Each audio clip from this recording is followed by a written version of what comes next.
How much pain can the human body endure before death becomes mercy? Medieval Europe had an answer. Torture devices designed not to kill quickly, but to maximize suffering while keeping the victim alive as long as possible. The Brazen Bull, a hollow bronze bull, victims were locked inside. A fire was lit beneath. As the metal heated, the victim roasted alive, slowly. The bull was designed with pipes that converted screams into sounds resembling bull noises for the audience outside. It could take hours to die. The inventor, Phalaris, demonstrated it for the tyrant Phalaris of Sicily. Phalaris was so impressed he ordered Phalaris to be the first victim.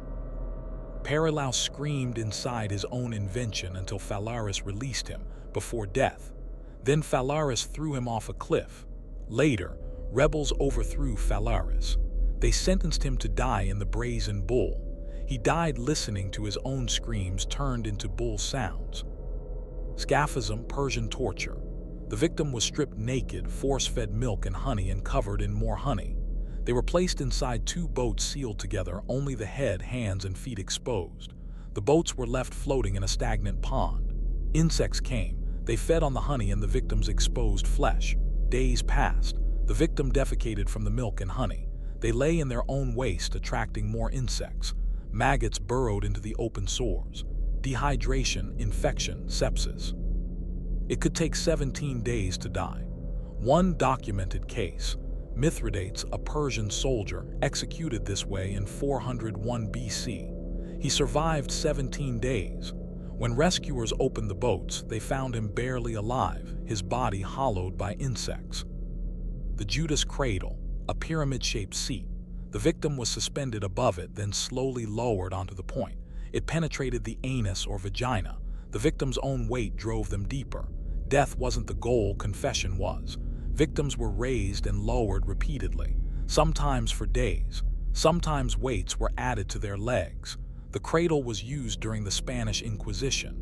Victims who confessed under torture were burned at the stake. Victims who didn't confess died on the cradle. 3 devices, all real, all used, all documented in historical records. Tonight, we examine the torture methods that humans created for other humans, not in fiction, but in practice. Because the most horrifying inventions in history weren't designed to kill. They were designed to make victims beg for death. Let's begin with the bronze bull that turned screams into music. The Brazen Bull, also called the Bronze Bull or Sicilian Bull, is one of the most infamous torture devices in history. It was invented in ancient Greece, approximately 560 BC, for Phalaris, the tyrant of Akragas, modern-day Agrigento, Sicily. And according to historical accounts, its inventor became its first victim. Phalaris of Athens, the inventor. Phalaris was a skilled bronze worker from Athens. He was also ambitious, cruel, and seeking favor with powerful men. In approximately 560 BC, he traveled to Sicily and presented Phalaris with a gift, a hollow bronze bull, life-sized and beautifully crafted. But this bull wasn't art, it was an execution device. The design. The Brazen Bull was a hollow bronze statue of a bull, large enough to fit a human inside. It had a door on the side. Victims were placed inside through an opening, which was then sealed shut. A hollow interior, spacious enough for a person to fit, but not to stand or move freely. Victims were forced to crouch or curl up. A fire pit beneath. The bull was placed over a fire. As the fire heated the bronze, the interior became an oven. Acoustic pipes. This was Phalaris's sick innovation. He designed a system of pipes and tubes inside the bull that converted the victim's screams into sounds resembling a bull's bellowing. The screams would echo through the pipes, emerging as deep, resonant animal sounds. Incense burners. Some accounts mention that incense was burned near the bull's nostrils to create scented smoke, masking the smell of burning flesh. The presentation. Phalaris presented the bull to Phalaris with pride. According to ancient historians, he explained, The screams of your victims will provide music for your banquets. Their suffering will sound like the roaring of a bull, fierce, powerful, entertaining. Phalaris was intrigued, but he wanted a demonstration. "Show me how it works," Phalaris said. Persilaus climbed inside to demonstrate the acoustics. Phalaris ordered the door sealed and a fire lit. The first victim. As the bronze heated, Persilaus began screaming. His screams echoed through the pipes, emerging as bull-like sounds, exactly as he designed. Phalaris listened, satisfied. Before Persilaus died, Phalaris ordered him removed. He wanted Persilaus to suffer, but not to die yet. Persilaus was pulled from the bull, burned and barely alive. Then Phalaris had him thrown off a cliff. The inventor of the brazen bull died at the hands of the tyrant he tried to impress, and inside his own creation.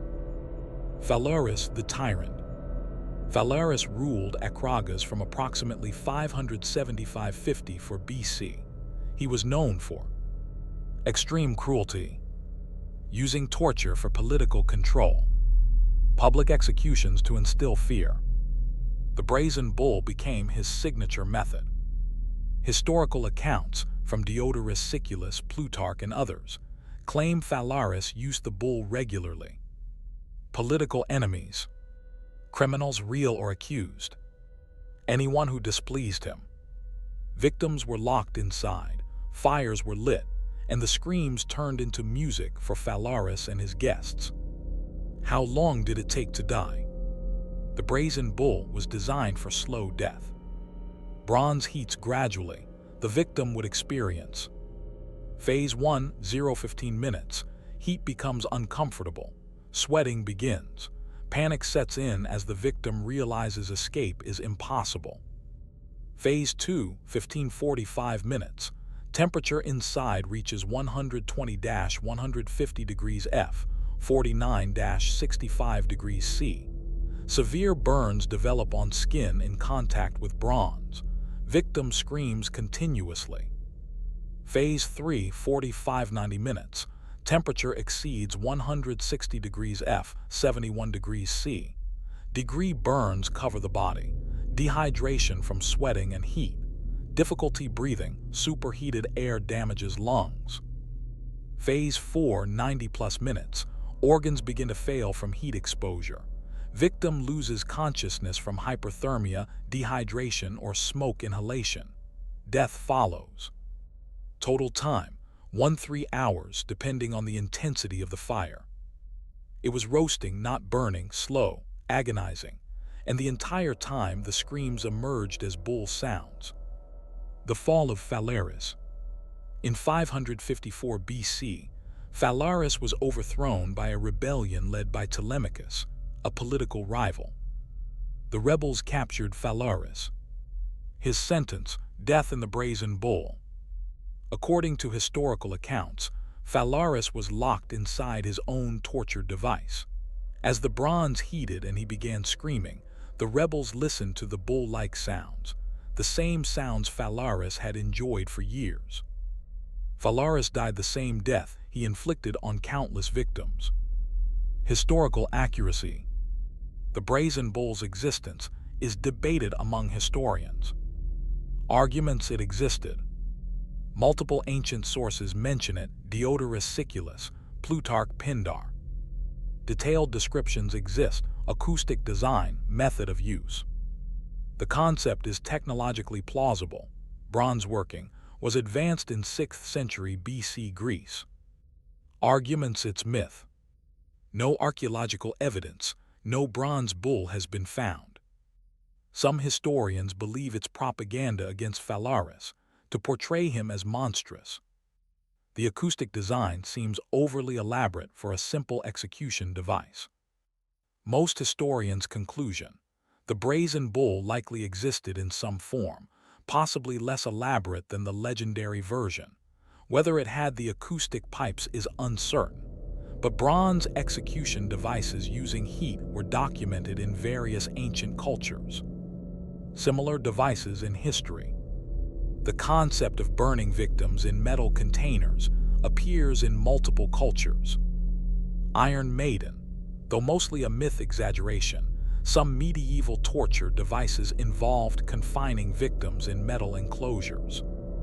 Burning in bronze containers. Roman and Persian sources mention similar execution methods. The brazen bull, real or exaggerated, represents a dark truth. Humans have always been creative in inflicting suffering. The symbolism. Why a bull? In ancient Greek culture, bulls represented strength, power, sacrifice. Bull sacrifice was common in religious rituals. The bull form made the execution a perverted religious ceremony. The brazen bull transformed execution into theater, a spectacle for rulers and a warning for subjects. The legacy. The brazen bull entered popular culture as the archetypal torture device. Sophisticated, cruel, ironic, the inventor dying first, the tyrant dying last. It's referenced in art paintings, sculptures depicting Phalaris and the bull. Literature, Dante's Inferno references it. Modern media, movies, games, TV shows. Whether fully real or partially myth, the brazen bull endures as a symbol of human cruelty and the poetic justice of tyrants destroyed by their own tools of oppression. From bronze that roasted victims alive, to boats that turned them into insect food. Scaphism is arguably the most horrifying execution method ever devised. It was used in ancient Persia, modern-day Iran, and is documented in historical sources as a punishment for serious crimes, particularly treason. The method: trap the victim between two boats, force-feed them milk and honey, cover them in honey, and leave them to be devoured by insects. Death took days, sometimes weeks.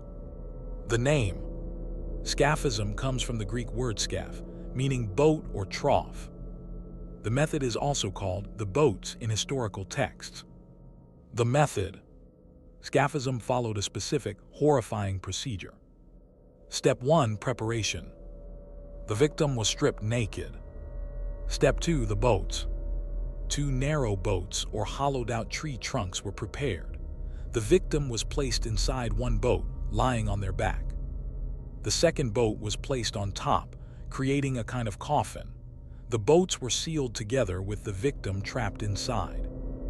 Only the victim's head, hands, and feet protruded from holes cut in the boats. Step 3. Force feeding.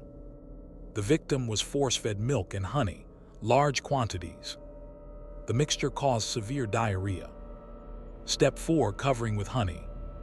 The victim's exposed face, hands, and feet were smeared with honey.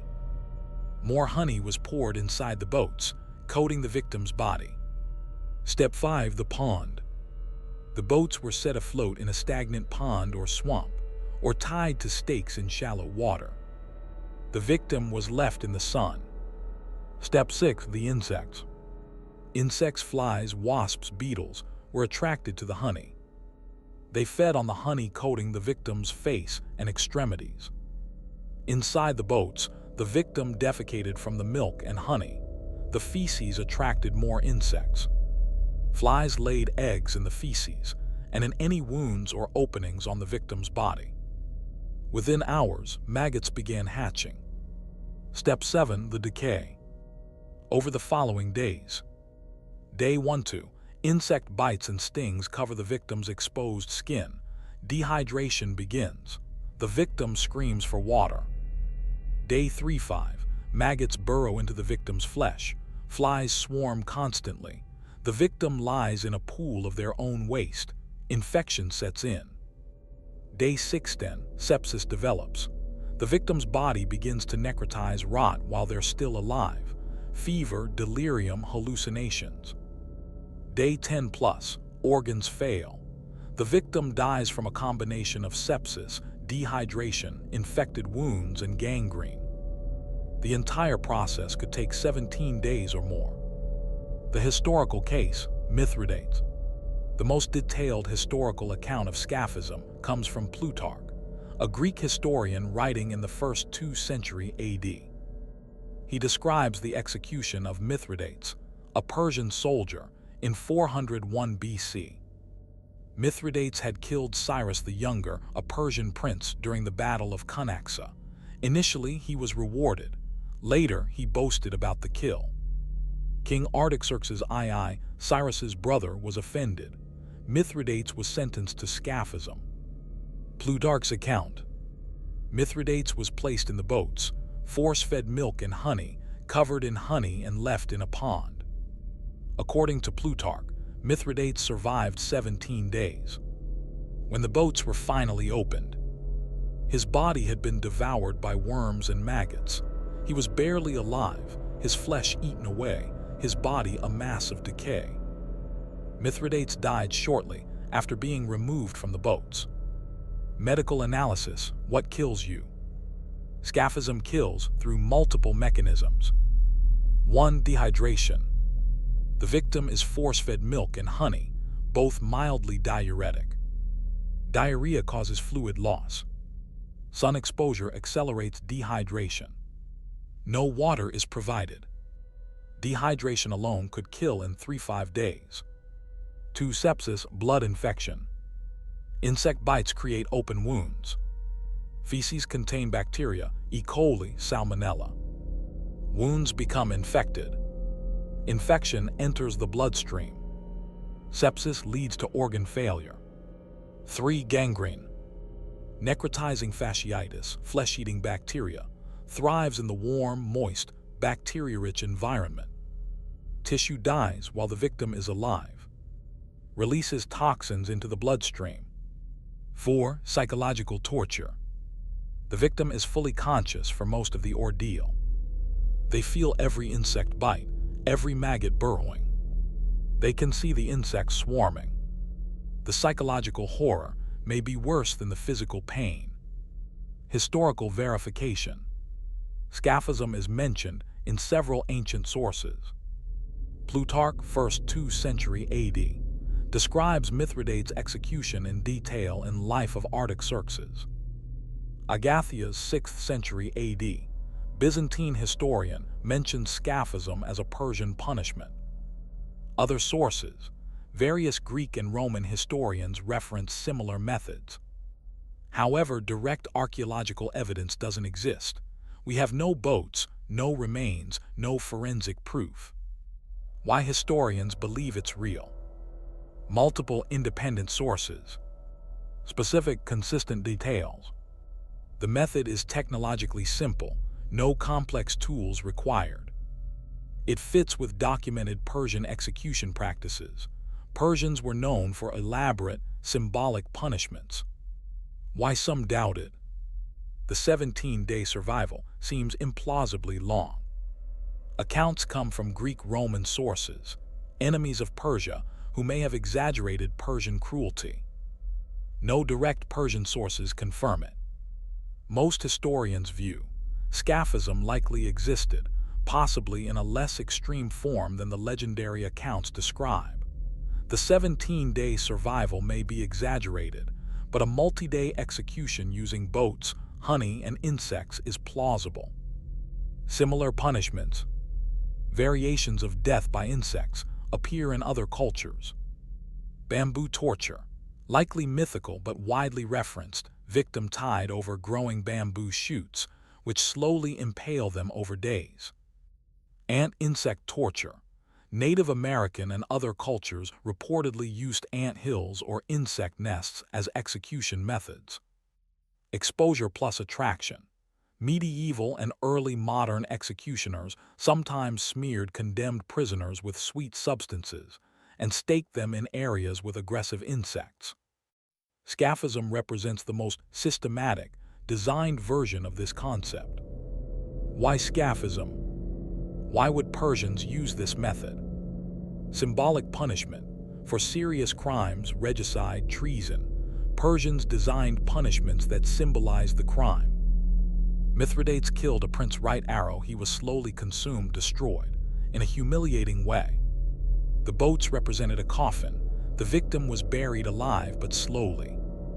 Public deterrent. The victim floated in a public area. People saw them screaming, covered in insects, rotting alive. It sent a message: this is what happens to traitors. Religious element: Persian Zoroastrianism emphasized purity. Scaphism was the ultimate impurity: feces, decay, insects. The victim's body became polluted before death. The psychology of Scaphism. What makes Scaphism uniquely horrifying? Helplessness. The victim can't move, can't escape, can't even swat the insects. Sensory overload. Constant buzzing, biting, crawling sensations. Slow progression. The victim watches their own body rot. They know death is coming but can't do anything to speed it up. No hope. Unlike torture where confession ends the pain, Scaphism is execution. There's no escape. The modern legacy. Scaphism appears in historical horror literature, academic studies of torture methods, discussions of human cruelty. It's often cited as the worst way to die in lists of historical execution methods. Whether fully accurate or partially embellished, Scaphism represents a dark truth. Humans can design suffering with precision and creativity. The question it raises: why do humans invent methods like this? Execution could be quick: a sword, a spear, a fall from a height. But Scaphism was designed to maximize suffering. It required effort, planning, resources. The answer: cruelty as power.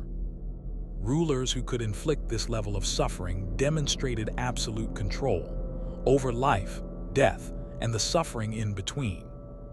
Scaphism wasn't just punishment, it was theater, a demonstration of power. And the victim, a prop in someone else's display of dominance. From insects that devoured victims over days, to a pyramid that pierced them over hours. The Judas cradle, also called the Judas chair or guided cradle, was a torture device used primarily during the Spanish Inquisition and in various European states from the 16th to 18th centuries. Its purpose: extract confessions through unbearable pain. Its method: slowly impale the victim on a pyramid-shaped spike. The design: the Judas cradle consisted of a pyramid-shaped seat, a tall wooden or metal structure with a pointed pyramid top.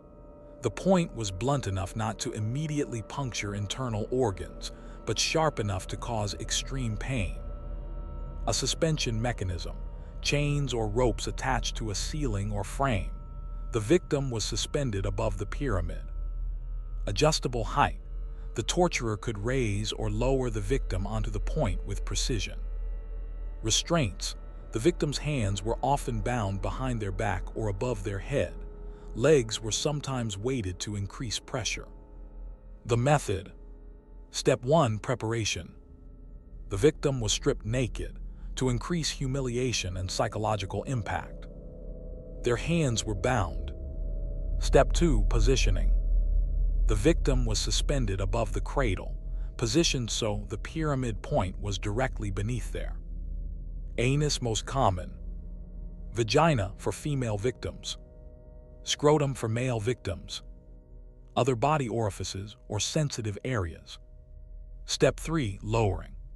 The torturer slowly lowered the victim onto the point. The pyramid penetrated the orifice. As the victim's weight pressed down, the pyramid pushed deeper into the body. Step 4: interrogation. The torturer questioned the victim. Confess your heresy. Name your accomplices. Admit your crimes. If the victim didn't answer satisfactorily, they were lowered further. If they resisted, weights were added to their legs, increasing downward pressure. Step 5: prolonged torture. The Judas cradle was not designed for quick death. The goal was confession. Victims could be lowered incrementally over hours, left suspended on the point overnight, raised and lowered repeatedly over days. The torture continued until the victim confessed, died, or the torturer was satisfied. What did it feel like? The Judas cradle caused immediate pain, as the blunt pyramid point stretched and tore the orifice. Internal damage. The point pushed into the rectum or vagina, causing tearing of internal tissues, damage to pelvic organs, internal bleeding, increasing pressure.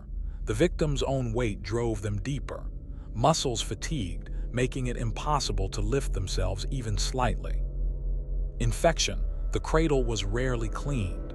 Previous victims' blood and feces contaminated it. Open wounds became infected rapidly. Psychological torture. The victim knew they were being impaled, slowly, painfully, and there was nothing they could do. Cause of death, if it went that far. If torture continued to death, causes included sepsis, infection from contaminated wounds, internal bleeding, organ damage from the pyramid, shock from extreme pain and trauma, exhaustion from being unable to sleep or rest. Death could take days if the torturer kept the victim alive intentionally. Historical use. The Judas cradle was used primarily in the Spanish Inquisition, 1478-1834, used to extract confessions of heresy. Victims included accused witches, Jews, Muslims, Protestants, and anyone suspected of defying Catholic doctrine. Torture was legally permitted under specific conditions, approval by church authorities, designed to extract truth, not kill. Secular European states, 16th-18th centuries. Used in criminal interrogations. Common in German states, Netherlands, France. Applied to accused criminals, thieves, murderers, political prisoners. Other regions. Variations appeared in Eastern Europe, Russia. Some accounts suggest similar devices in the Middle East. Was it effective? From the torturer's perspective, yes. People confessed, they named accomplices, they admitted to crimes. But from a justice perspective, no. Torture produces unreliable confessions. Victims confess to anything to make the pain stop. False confessions lead to innocent people being executed. Real criminals could lie convincingly under torture. Accomplices named could be innocent. Victims named anyone they could think of. By the 18th century, Enlightenment thinkers Cesare Beccaria, Voltaire, argued torture was both immoral and ineffective. Gradually, European states abolished judicial torture. Historical documentation. Evidence for the Judas cradle includes written accounts. Inquisition records, trial transcripts, and torture manuals describe the device and its use. Illustrations. Medieval and early modern books on torture depict the cradle. Museum artifacts. Some museums, particularly in Europe, have alleged Judas cradles on display. Though the authenticity of some is debated, they may be 19th century recreations or exaggerations. Challenges to authenticity. Some torture museums display fakes or devices that were never actually used.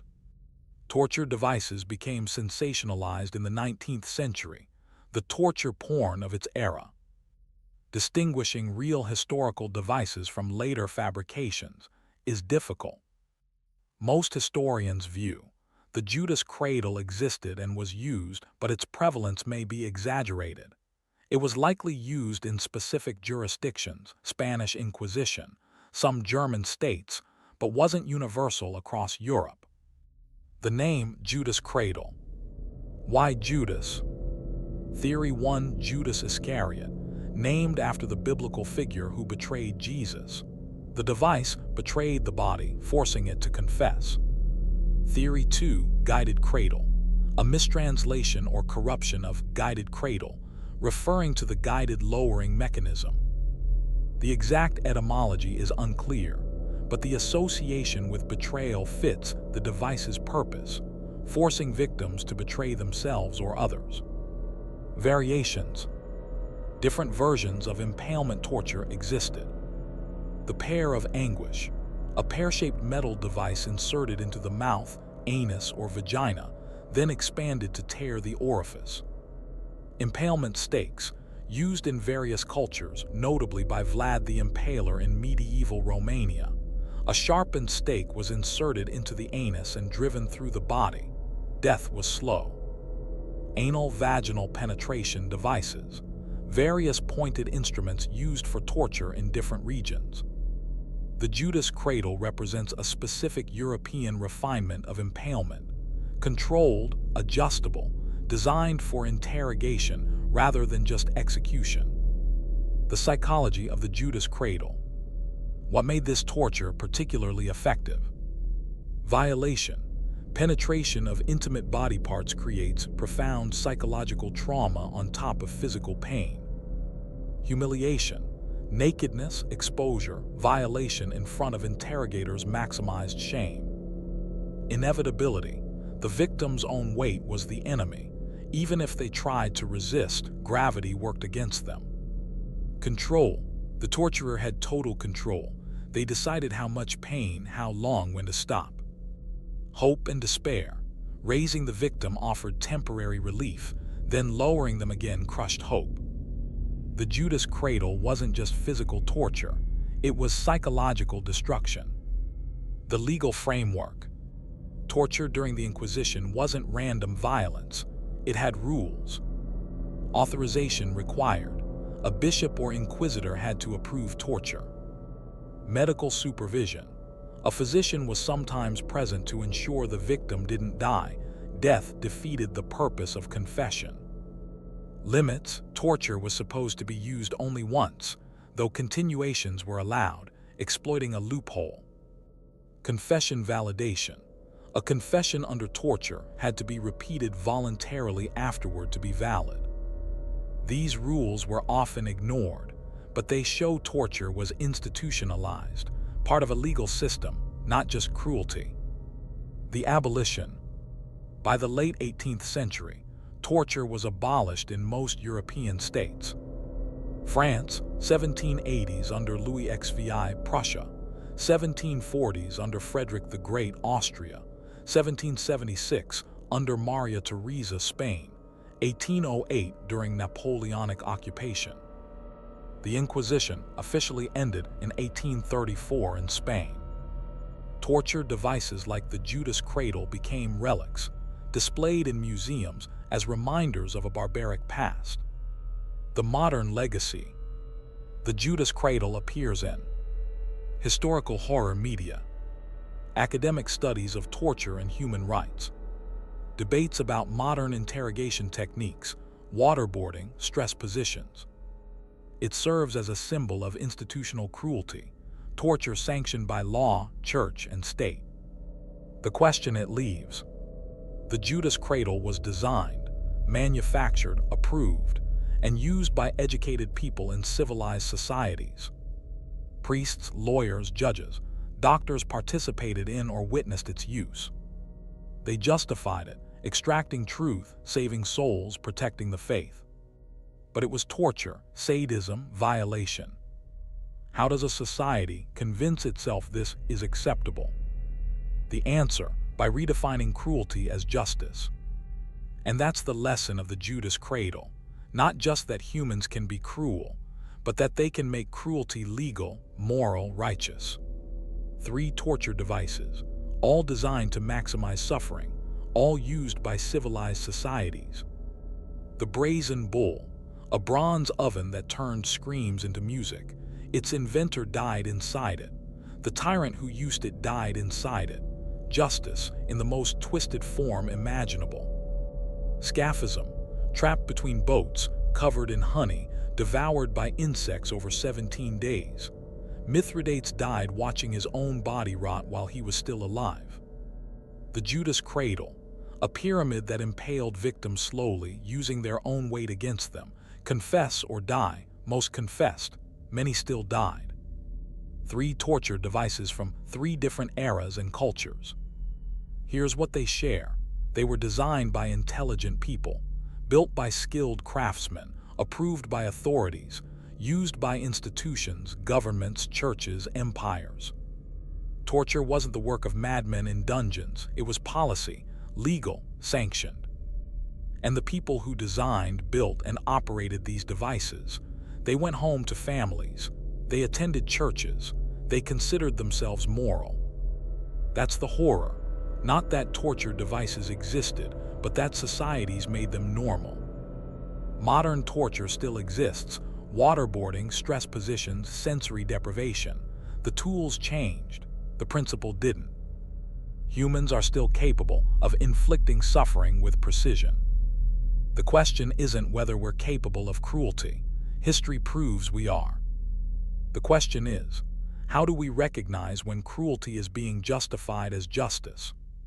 Have you studied the history of torture, researched medieval execution methods, wondered how societies normalize violence? Drop it below. Share this with someone studying history, human rights, or psychology. These aren't just historical curiosities, they're warnings.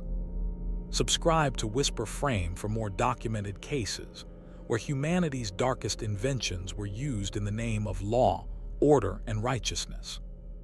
Because the most terrifying torture devices weren't created by monsters. They were created by people who thought they were doing the right thing. The brazen bull is gone. Scaphism ended centuries ago. The Judas cradle sits in museums. But the capacity to justify suffering, that's still here. And it's waiting for the next society to call it justice.